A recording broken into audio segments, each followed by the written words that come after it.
The dispatcher gave Theodore a big job, moving Shelburne, the sea barge. Theodore felt big himself, moving the jumbo barge for the first time. Just then, Theodore saw a tugboat he'd never seen before, heading into the harbor. "That must be Oliver," he said. "Must be," said Shelburne. I bet he's a whole smokestack taller than George," gasped Theodore. And then something awful happened. "I got away," shouted Oliver. The big tug right up bumped Theodore away from Shelburne. "That's what I do." Well, at first, Theodore didn't know which felt worse, the hurt or the surprise. Well, why'd you do that? "I move big barges like this," snorted Oliver. The big tug took Theodore's special job away from him, right in front of Shelburne and Benjamin Bridge. Then Theodore felt an even worse feeling than before. The feeling that there was nothing he could do about it.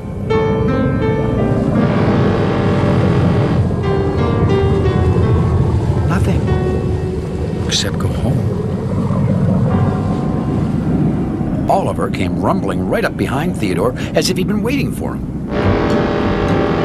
Theodore put on his friendliest face and slowed down for Oliver to catch up. This time, he was determined to make friends with the new tug. But Oliver gave Theodore a great big bump from the back. It took his breath away with a whoosh. Theodore just couldn't believe Oliver had bumped him again. Sure, other tugs had bumped him before, but it was always meant to be fun. This bump really hurt. "You gonna cry now?" said Oliver in a laughing voice. Theodore tried to make a brave face. No. He finally managed to say. But inside he was still shaking. And that's when Oliver backed up and bumped him again, even harder this time. Ow! Theodore couldn't help but cry out loud. He gathered his courage and turned towards the bigger tug. Don't do that. I don't like it. Well, Oliver backed up as if he was going to give Theodore another bump. "He said he doesn't like that."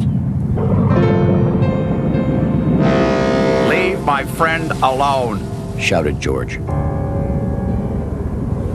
Oliver kept on staring straight at Theodore, as if George wasn't even there. "I guess a little tug like you needs other tugs to fight for him," he said in a voice that made Theodore feel very, very small.